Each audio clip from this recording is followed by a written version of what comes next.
किसी शहर में गीता अपने पति और सास के साथ खुशहाल जीवन जी रही थी। लेकिन फिर एक दिन उसके जीवन में ग्रहण लगाने उसकी लालची ननद रोशनी अपने 2 बच्चे चिंटू और पिंकी के साथ वहाँ आ जाती है।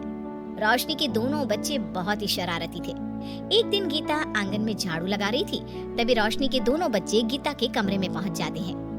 अरे वाह, ये मेकअप का सेट तो बहुत ही सुंदर है, चलो इसे बाहर ले जाकर खेलते हैं। उसके बाद दोनों गीता का मेकअप सेट घर के पीछे वाले हिस्से में ले जाते हैं। दूसरी तरफ गीता को कहीं बाहर जाना था, तो वो तैयार होने के लिए अपना मेकअप का सेट ढूंढने लगती है, लेकिन उसे कहीं नहीं मिलता। अरे, मैंने मेकअप का सेट यहीं तो रखा था, अचानक कहाँ गायब हो गया? तभी उसे दोनों बच्चों की आवाज सुनाई देती है।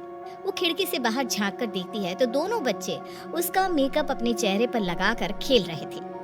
तुम दोनों ये क्या कर रहे हो? हाँ, ये मेरा मेकअप बहुत कीमती है, मेरा मेकअप सेट मुझे वापस करो। गीता दौड़कर दोनों बच्चों के पास पहुंचती है, लेकिन तब तक दोनों ने सारा मेकअप का सामान बर्बाद कर दिया था। हे भगवान, इन बच्चों ने पूरे 20,000 रुपए का मेकअप बर्बाद कर दिया। अब मैं क्या करूं? महीने का अंत समय है, हाथ भी तंग है, नया मेकअप सेट भी तो नहीं खरीद सकती। पर गीता बहुत ही समझदार थी, इसलिए वो बच्चों को डांटती भी नहीं और चुपचाप अपने कमरे में चली जाती है। इस तरह कुछ दिन बीत जाते हैं। फिर एक दिन गीता रसोई घर में खाना पका रही थी, तभी दोनों बच्चे रसोई घर में खेलने पहुंच जाते हैं। देखो बच्चों, मैं इस वक्त खाना पका रही हूँ, तुम यहाँ मत खेलो वरना तुम दोनों को चोट लग जाएगी। लेकिन बच्चे गीता की बात नहीं मानते। तभी गीता कुछ सामान लेने दूसरे कमरे में चली जाती है।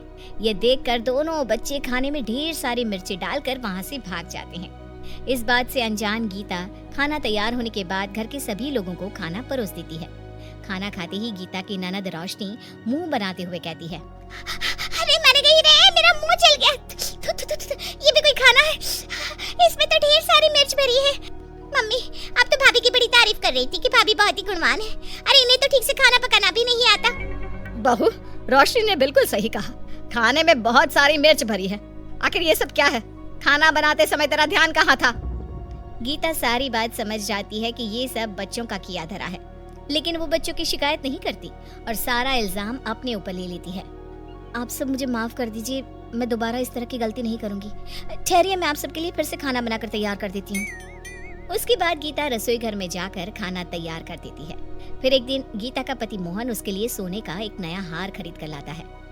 गीता, मैंने तुमसे वादा किया था ना कि मैं एक ना एक दिन तुम्हें सोने का कीमती हार खरीद कर दूंगा। ये देखो, कई सालों की बचत के बाद आखिरकार मैंने हार खरीद ही लिया। जरा इसे पहन कर तो दिखाओ। गीता आईने के सामने खड़ी होकर हार पहन लेती है। अरे वाह मोहन, ये हार तो बहुत ही खूबसूरत है। लेकिन तुमसे ज्यादा खूबसूरत नहीं है। तुम्हारे गले में आने के बाद ही इसकी खूबसूरती बढ़ी है। दोनों पति पत्नी बात कर ही रहे थे, तभी खिड़की के पास खड़ी रोशनी ये सब देख लेती है। वाह, क्या बात है, ये हार तो बहुत ही सुंदर है, लगता है बहुत कीमती है। मेरा नालायक पति तो जिंदगी में मुझे कभी हार खरीद कर देने वाला नहीं। इस हार को बेचने के बाद मुझे ढेर सारे पैसे मिल सकते हैं। लगता है अपनी ख्वाहिश पूरी करने के लिए मुझे ये हार चुराना पड़ेगा। मैं आज ही इस हार को अपने कब्जे में ले लूंगी। आखिर मेरे प्यारे बच्चे किस दिन काम में आएंगे।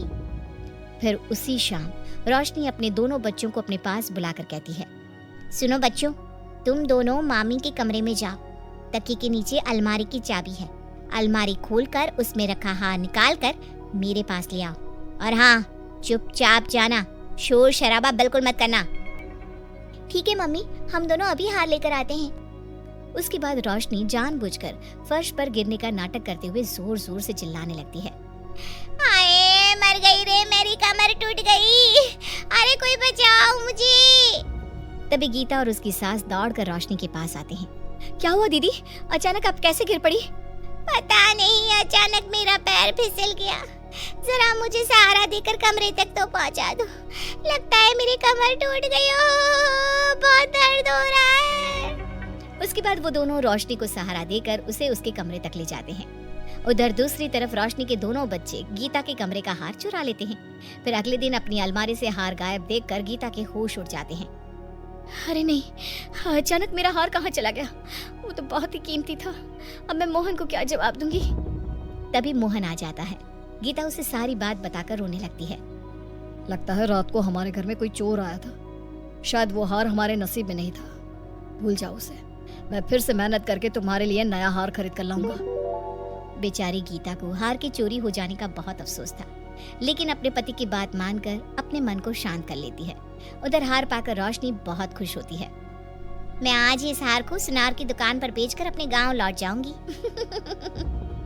फिर उसी शाम गीता अपनी सास के साथ बैठी बातें कर रही थी। तभी अचानक वहां शंभू सुनारा आ जाता है।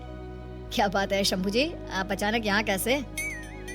बेटा, आज दोपहर एक औरत मेरे पास वही हार बेचने आई थी जो कुछ दिन पहले तुमने मुझसे खरीदा था। उसे देखते ही मैं तो समझ गया कि उस औरत ने हार को चुराया है, इसीलिए मैंने उसे कल आने को कहा है। कल ठीक 12 बजे तुम मेरी दुकान पर आ जाना। जैसे ही वो हार बेचने आएगी हम उसे रंगे हाथों पकड़ लेंगे। तभी रोशनी अपने कमरे से बाहर निकलकर हॉल में आ जाती है। रोशनी को देखते ही शंभू की आंखें फटी की फटी रह जाती है। अरे यही तो वो औरत है जो आज मेरे पास हार बेचने आई थी। बस फिर क्या था।